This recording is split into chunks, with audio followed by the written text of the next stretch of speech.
The Batman Who Laughs issue 3 sees Gordon meet with his son James, telling him they need to talk. James, however, can't stop working thanks to the monitoring program he is currently in, tracking his every move. Jim still wants to talk to the boy since he called his supervisors and they have given them some private time. Jim knows what's happened to his son, but he's glad he is doing well. But James says that he feels full of shame and guilt for everything he has done. Jim reveals that he is there to shut down James's program, and soon Batman reveals himself, telling James about the last laugh protocol and how it has one failsafe left. And to stop the Batman Who Laughs from destroying it, he needs James' help in finding out how the villain will attack the last failsafe. James can't think like a killer genius anymore thanks to the drug he is using and how it has fixed his mind. Jim is adamant his son has changed and has much proof of it thanks to the corrections facilities, Leslie Tompkins, and other people signing off on his psych report. But Batman won't believe it, telling Jim his son is still the man he knew as the best murderer Gotham has ever seen. Soon the three men are attacked by the Grim Knight, telling Batman to give him the boy. Batman tackles the villain outside, pointing his grapple gun at him and saying he will shoot him. The Grim Knight, however, doesn't buy it, but Bruce fires. He misses the Knight intentionally, however, hitting a passing train, and thanks to the other end of the grapple being tied around Grim Knight's leg, it yanks the villain away. With some time to spare, Bruce tries to get Jim and James to safety, but suddenly they are surrounded by 4 vans. The vans are being controlled by the Grim Knight, who says that on his world he controls everything and Gotham is his Batcave. Telling Batman to look into the sky, Grim Knight says that the plane flying above them will have its engine blown out, and if Batman doesn't give him Gordon, then the plane will crash. Batman knows, however, he isn't after James, but Jim, who is knocked out and taken by the Knight, who says Batman can follow him or save the plane. James doesn't understand why his father would be taken, and Batman reveals that Last Laugh's final trigger requires him and the authorization of someone he trusts most, Jim Gordon. Elsewhere in the Iceberg Lounge, Penguin is told someone claiming to be Batman is asking for him, and soon finds the Batman Who Laughs waiting. The villain uses Penguin's umbrella to kill the entire club, also utilizing Penguin's own traps against him to electrocute and disable the villain. The Batman Who Laughs says that he's impressed with Penguin's vision, and every Batman in existence on multiple worlds respects Oswald for what he has built, including a Bruce Wayne that actually utilized crime and illegal gambling against Penguin to win. Suddenly, this Bruce Wayne from another world appears, and the Batman Who Laughs grabs him, calling this Bruce Oswald's final enemy, but in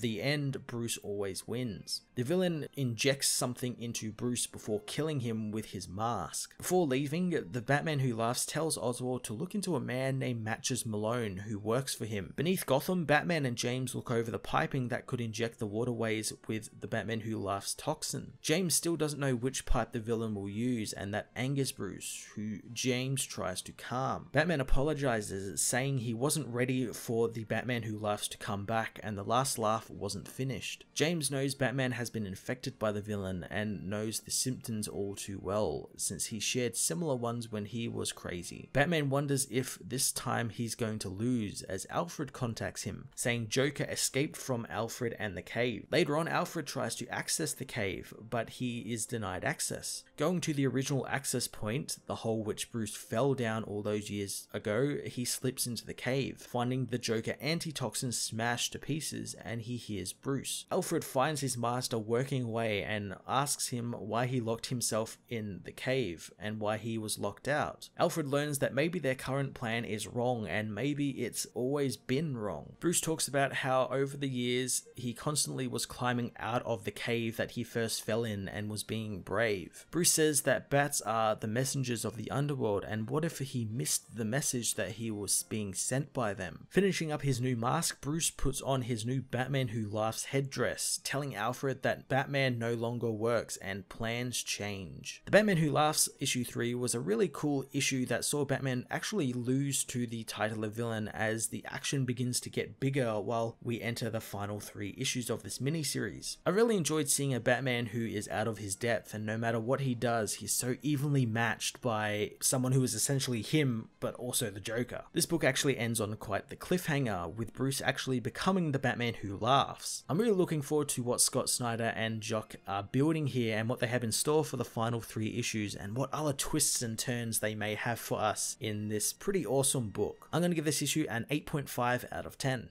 Hey everyone, thanks for watching my newest video. If you enjoyed it, you might also like to check out my other reviews here on my channel. You can also follow me on various social media platforms like Twitter by searching Matt_FOS, or even join the Comic Multiverse Discord server and chat with other comic book fans, including myself and Joel from Cape Joel. Want cheap comics and trades? Head over to the book depository with the link in the description to get the cheapest trades and comics around, along with free shipping anywhere in the world. Until next time, this has been Matt of the Fortress of Solitude. Thank you so much for watching.